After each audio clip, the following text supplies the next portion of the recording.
Patreon has requested that I take a look at the 1996 anime series After War Gundam X. Now, it should be noted that much like with my G-Savior review, there are probably far better Gundam aficionados out there than myself. I just thought that that would be a fair warning. But this particular Gundam series sits in its own separate universe, in the After War timeline, keeping it separate from most other Gundam series in the Universal Century. At least with this in mind, it makes it a lot easier to ingest this one series on its own, and won't make you question where it fits in with anything else. There are also two other spin-off manga publications, neither of which were published in North America. In fact, After War Gundam X, despite being released in 1996, did not get a North American DVD distribution until just last year in 2016. For that reason alone, I was originally really excited to be taking a look at this, because this was something that Gundam fans for 20 years had not technically legally been able to get their hands on. But in actually sitting down to do previewing research on the series, I was beginning to realize that there was a chance there was going to be some problems. The first sign was the realization that this series was the only one of its generation to get cancelled. While it was initially supposed to run a full year at around 50 episodes, it ended with only 39. And in wondering why, I learned that it was receiving poor ratings and that its broadcast time slot was being shifted around a bit too much. These are the desperate moves TV networks make when a series is clearly not doing so hot. But maybe, just maybe, it's a difference in culture, or it got bad representation during its time on the air in Japan. I really wanted to give it an honest chance. So, in Gundam X, a war happened in space 15 years ago between the Earth Federation and the space colonies. The colonies basically decided they were either going to be free or die trying, and then the colonies dropped themselves down onto Earth's surface, killing almost all of humanity in the process. So now 15 years have passed, and there really aren't that many problems for the few people left on Earth trying to survive. I mean, at least there's no war or anything. So we meet a kid named Garrod who likes to steal stuff, and he gets himself mixed up in the stealing of the GX9900 Gundam X, the most baddest, awesomest mobile suit ever from the previous war. But ultimately, he finds himself chased down by a group of vultures led by a man named Jamil, the previous pilot of the Gundam X during the war, and a new type, a guy with special heightened abilities, kind of like having ESP for those of you who aren't so familiar with new types in a Gundam franchise. Through all of this, Garrod also meets a girl named Tifa, who also appears to be a new type, which is weird because she was born on Earth, and new types are typically a space-related thing.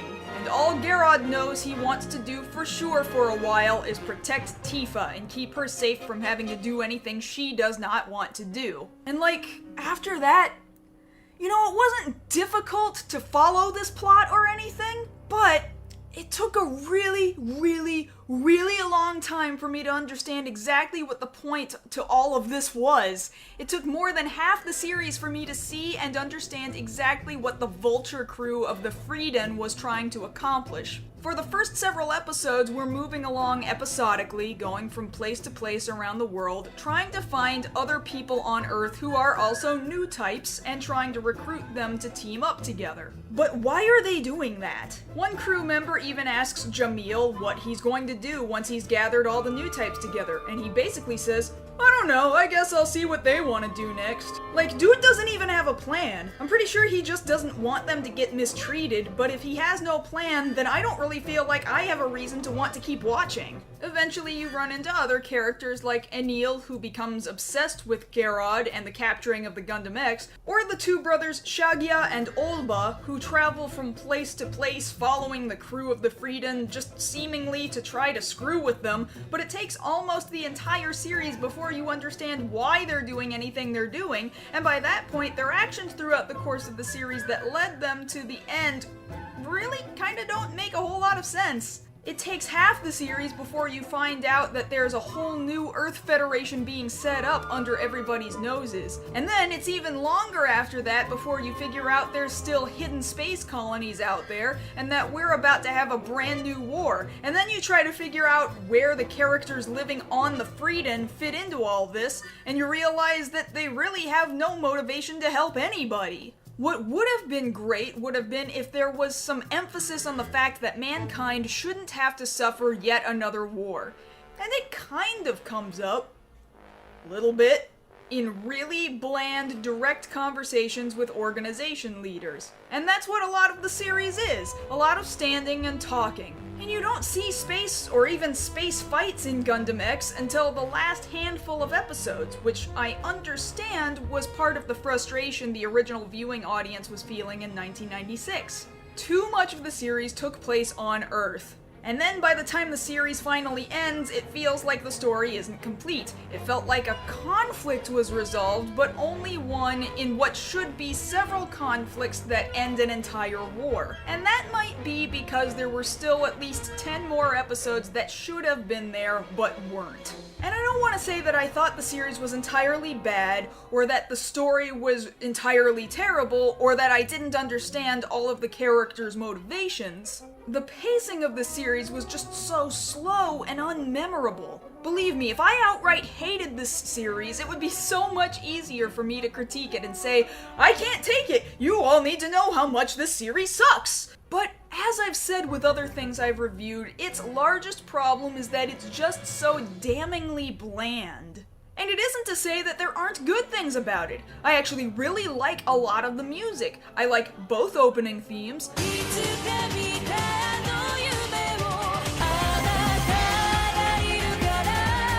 The first version of the closing ballad, Human Touch, that has been a song that has sat with me over years, even without context of the show. When you find love in your home.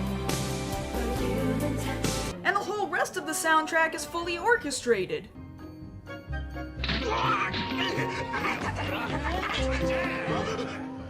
We get classic Gundam sound effects that hadn't changed in 20 years, that still get you pumped up for mobile suit battles. And when battles do happen, they're well animated and fun to watch. The voice acting is pretty satisfactory too, though you may or may not even be able to let that be an issue at all if you don't speak Japanese anyway.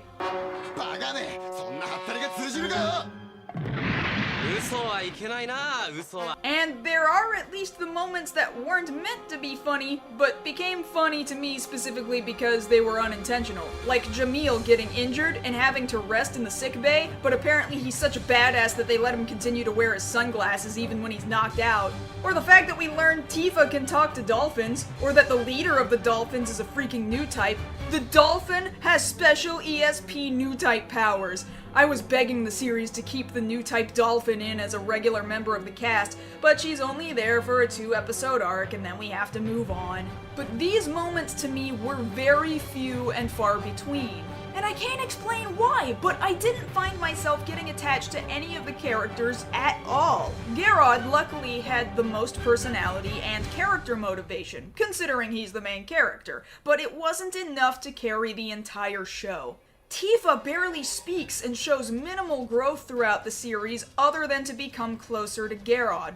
I thought I was gonna find Jamil to be really cool, but even he mostly locks away his feelings, carrying himself stone cold, and only briefly do we get glimpses into his past for a window into his motivations for doing anything he ever does, and then what we learn never really causes growth in him over the series. And I suppose I could go into describing each and every other minor character on board the Frieden, but even they are somewhat one note. Even characters that have an episode dedicated to fleshing them out only have that one episode and then go back to being the same character they were before. And this has been what has made reviewing Gundam X so very difficult, because it isn't great and it isn't terrible, it just exists. And I guess I can say that I'm somewhat disappointed, because Gundam X was one of those series that felt like a person you want to be in a relationship with really badly only because you can't have them. You know, it makes you yearn for it because it's so far away for like 20 years, and you get frustrated about it. But maybe the grass is always greener on the other side. Maybe there's a reason why you couldn't get it. Maybe that reason is because it really wasn't as great as it seemed. I have to assume that this was why it was never licensed in the United States for those 20 years, because some executives somewhere thought it was going to be undesirable based on the numbers it pulled in Japan at the time. Maybe we should have listened. But for a Gundam completionist, you'll definitely want to watch it so that you can say that you saw everything there was to see within the Gundam franchise. And again, it's not like there aren't things of value to be found in Gundam X, so if you just like the Gundam franchise on the whole, then this is probably going to be satisfactory enough. For anybody else who just wants to watch a new anime series and isn't in it just because it happens to have mobile suits in it, then you might not be hanging on for very long, and you're probably going to get bored. Thanks again for watching, everybody. Looking forward to seeing you in the next Request Review.